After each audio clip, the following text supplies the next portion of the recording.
Hello and welcome to the Becoming Your Highest Self podcast. I'm your host, Macy Renee, and we are going on a journey together, my friend. If you've been looking for a podcast geared towards your growth, self-awareness, navigating your brain's daily mind drama, and deep inner work to become your highest and best self, you are in the perfect place. Let's get started.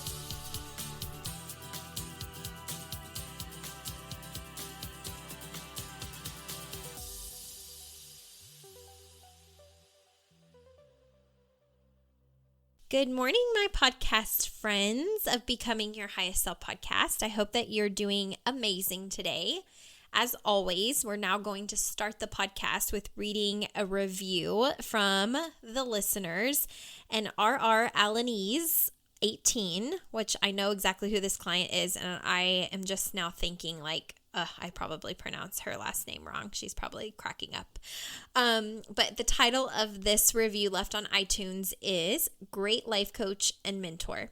I found Macy through iHeartRadio and started listening to her. As time went on, I sought her out through social media and attended a free week course and was hooked. I'm excited on the future growth of myself and feel she speaks directly to me about certain situations. Great accountability coach. Thank you so much, Rosemary. I know that it's you, and I'm sorry if I pronounced your last name wrong. I probably have been this entire time. Rosemary is one of my dear clients. She is in Becoming Her. She has done a lot of my other programs as well, and she's just incredible. And I thank you so much for leaving this review a little while back. Okay, you guys, so updates. I want to give you updates. I typically record all of my podcasts maybe the day before it launches. And you guys know a new episode comes out every Monday unless there's some weird wonky reason why there's not.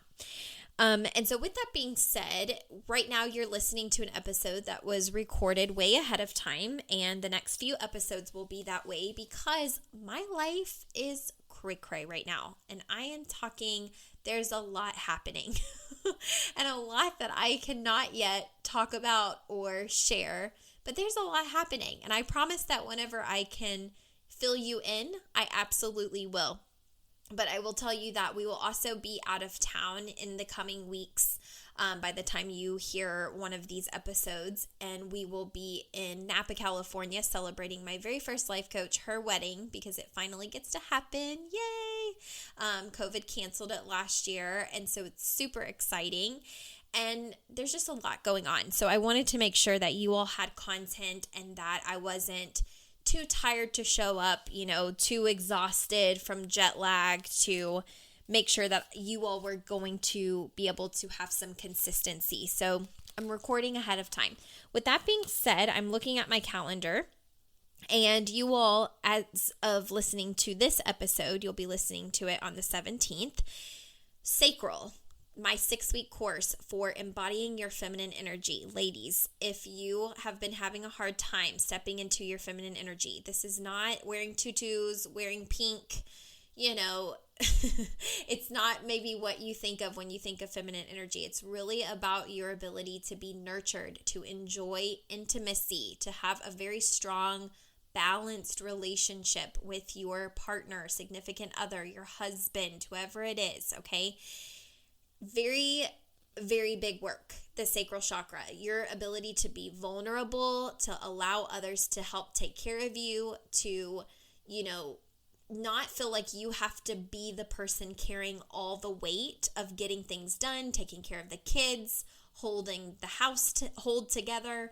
I know that that is a natural pattern that a lot of women fall into, but it is a very masculine energy to fall into.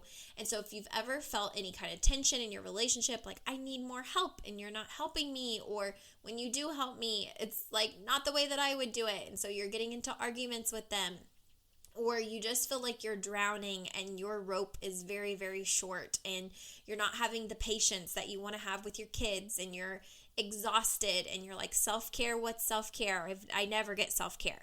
If any of that feels true for you and you're shaking your head, yes, yes, yes, is she in my head? Then make sure you check out SACRAL on macyrenee.com because it's still going to be open by the time you hear this. It's 6 weeks, and it's 6 weeks that can very well change your life. It's 3 coaching calls one-on-one with me, 3 group calls so that you get to know other women who it will help you because you'll realize I am not alone. Honey, I am not alone. Let me just tell you that working with all my clients, it's so nice to have a group just because you learn that you're really not the only person thinking the things that you're thinking. And there are worksheets to go along with this. So if any of that hits home, check it out. You will love it. I promise. Okay. So let's dive into today's topic, which is going to be about trauma and grief and how these show up together and how to get through them. If you have experienced any kind of trauma in your life, you know that it is very hard to part with it, okay? And the thing about trauma is it's different for every single person. It's subjective to every single person. What is traumatic to you may not be traumatic to me. And what is traumatic to me may not be what is traumatic to you. And the way that we grieve our trauma can be completely different from one another. And this is why the work that I do in the world and as a coach is so important, because I constantly help people become responsible for themselves and learn how to hold space for a world that needs a lot of healing and grace and love. But we cannot give that to everybody else if we haven't healed our own trauma and grief first. So I want to share with you this very important topic, and I would encourage you that if you have anybody you think of while you're listening to this, if you know people who have gone through trauma or are grieving something in their life, that you pass this podcast along to them so that they may get whatever it is they need from this message. So grief is unprocessed pain. That is what grief is. Unprocessed pain.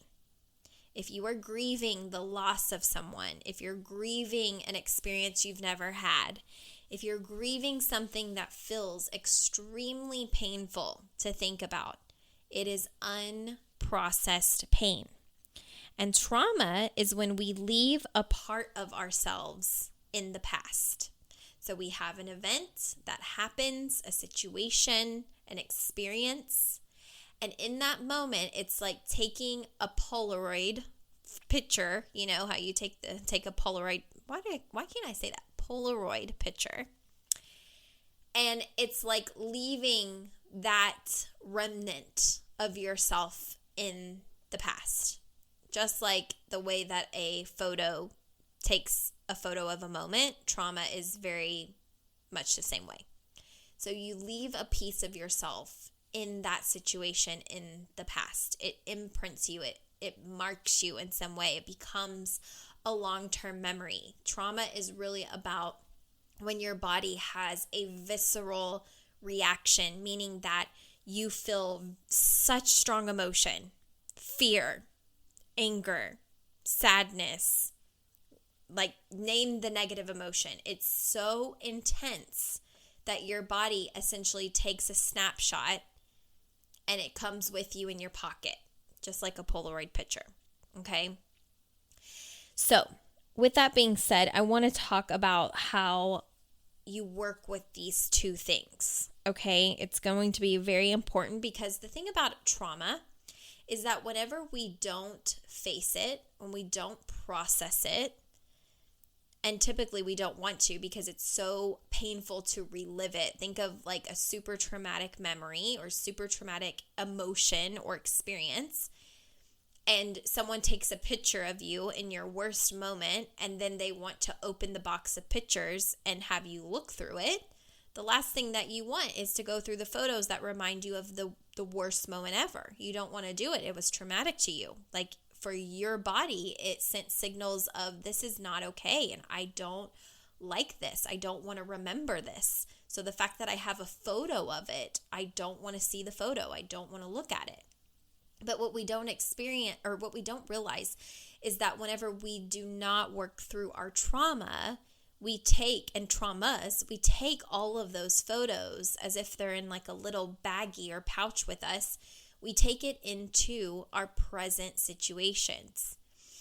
And this is where we unintentionally hurt people, not because we're, wanting to, but because when we take our past experiences into a present moment, we often drag people along without realizing it. And this is what creates cycles of trauma. So just to give a quick example, there are some clients I have where they will say, I was raised in a home where my parents screamed and yelled, and that was how they communicated, and that's how they punished.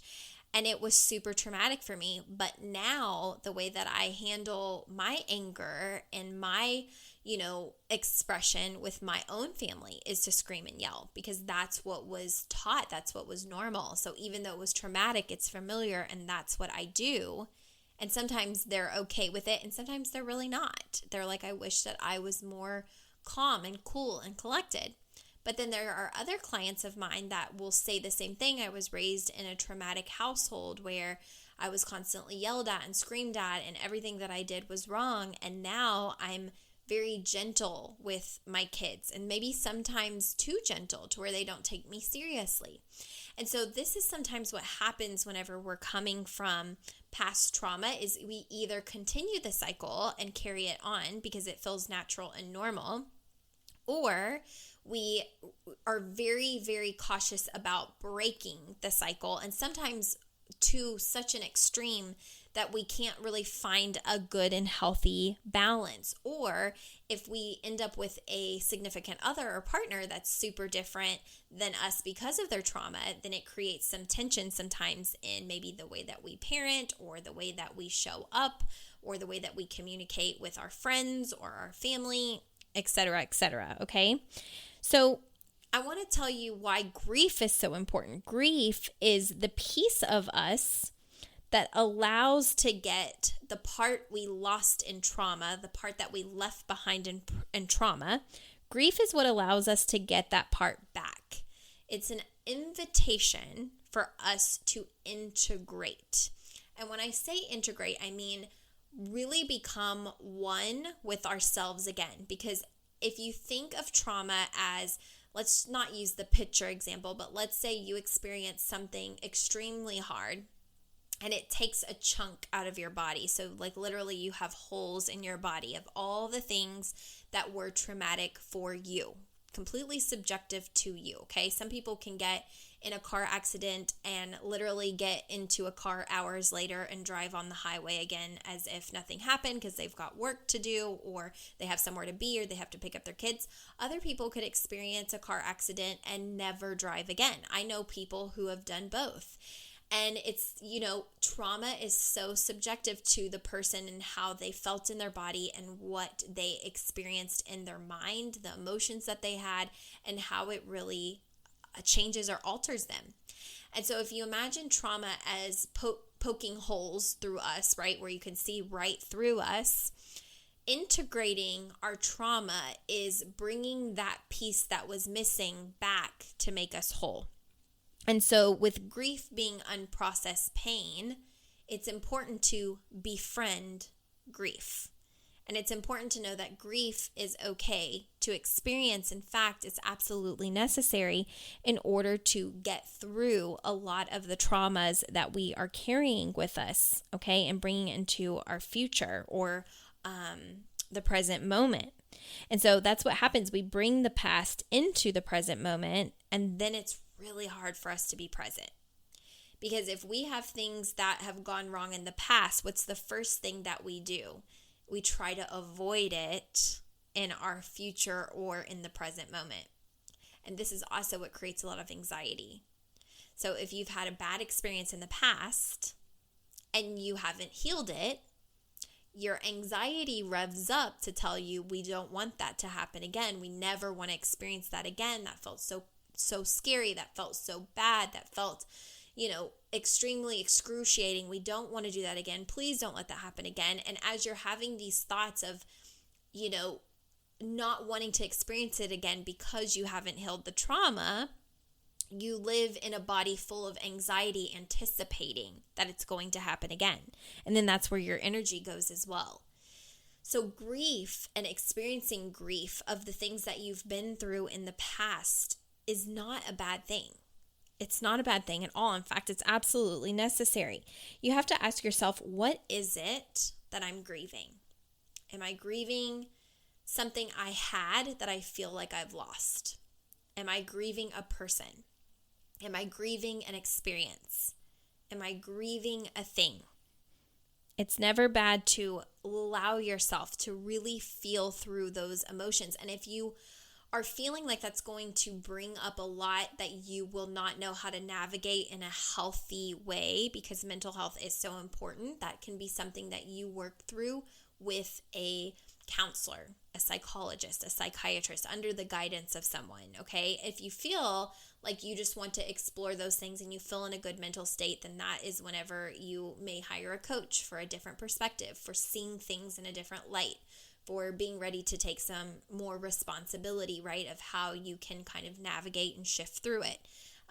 Those are some of the bigger differences between coaching and therapy, is that therapy, when you're rehashing a lot of the past, if you feel like it's going to bring up things that are not going to keep you in a mentally sound place, it could be really good to have a professional to kind of navigate through it with you and hear you out, especially if you're just wanting to be heard.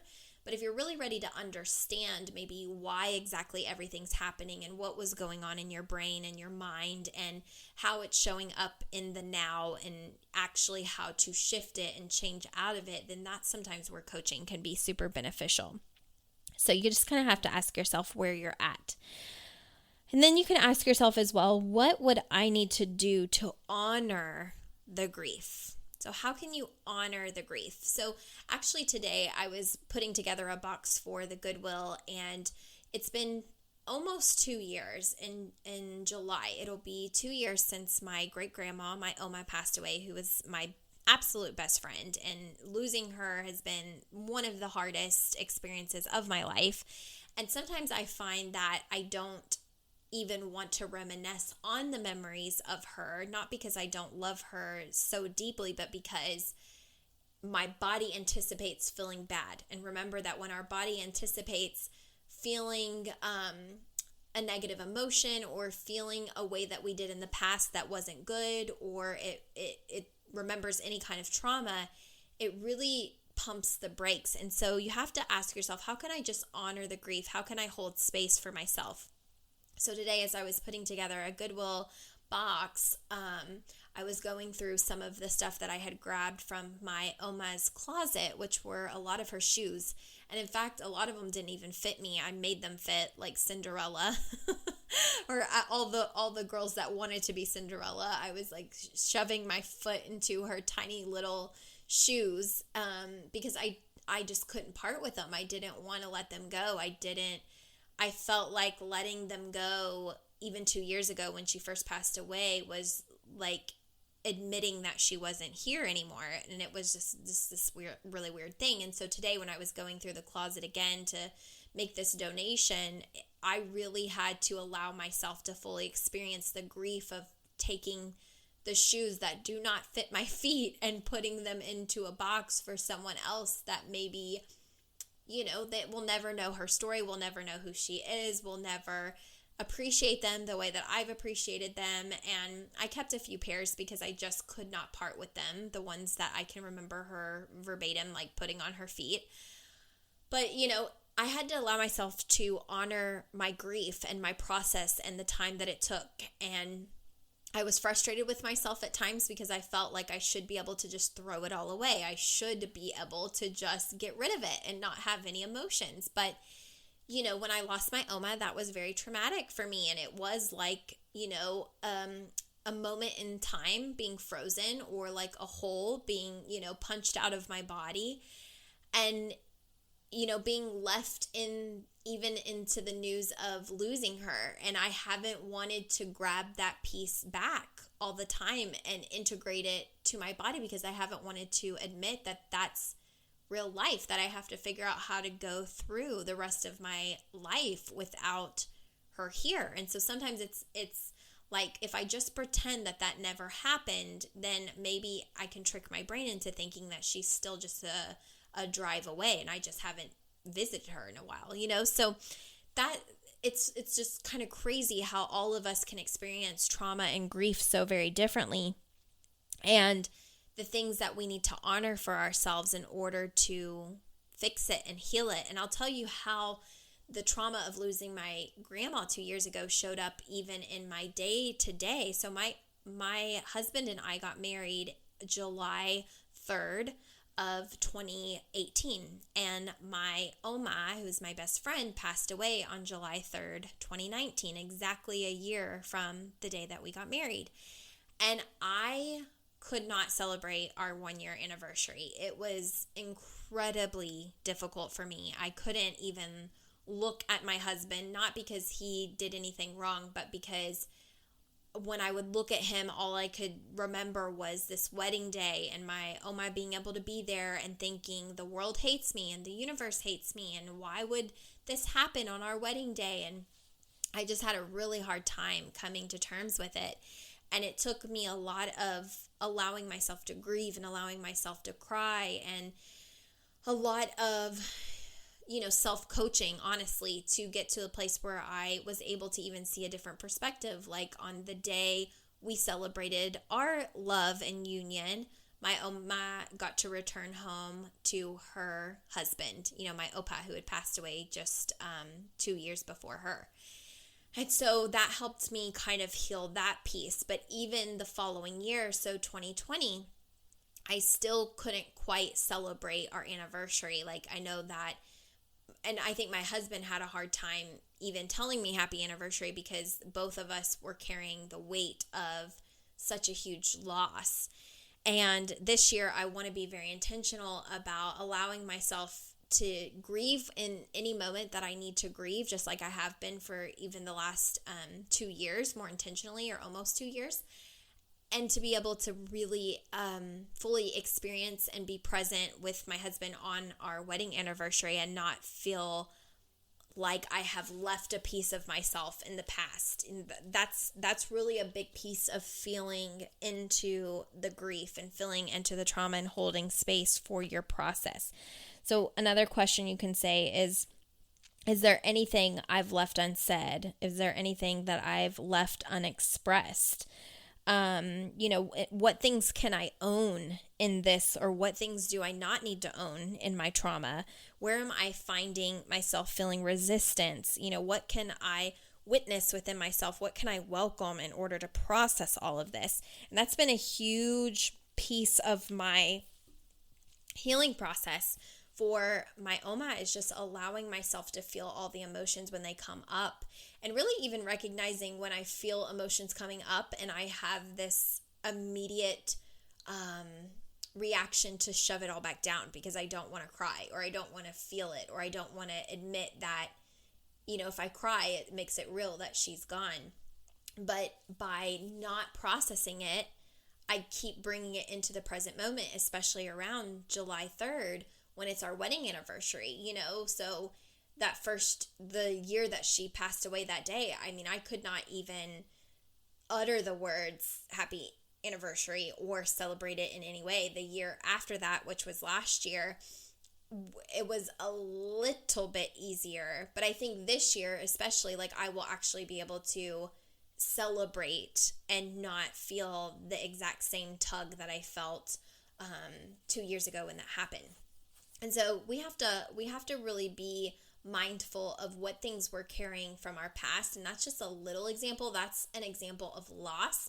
But I've also carried on traumas from my childhood that sometimes I see showing up even in my patience with children, right? I have, a niece and my best friend's daughter.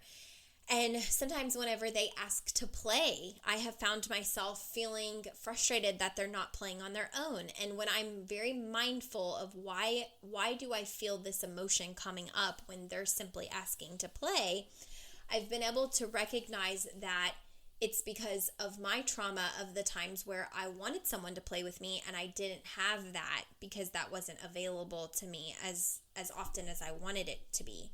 And without being aware of that, it has traveled with me into my adulthood and shows up in my almost inability to be flexible or present. Whenever a kiddo is like, play with me right now or not, my brain immediately goes to, why can't you play by yourself? Because I was raised like an only child that oftentimes had to play by myself because of my entire, my whole story.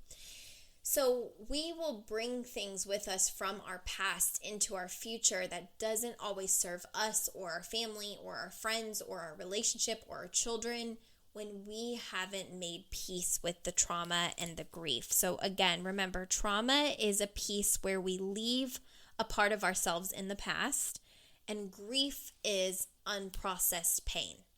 So what do you need to process?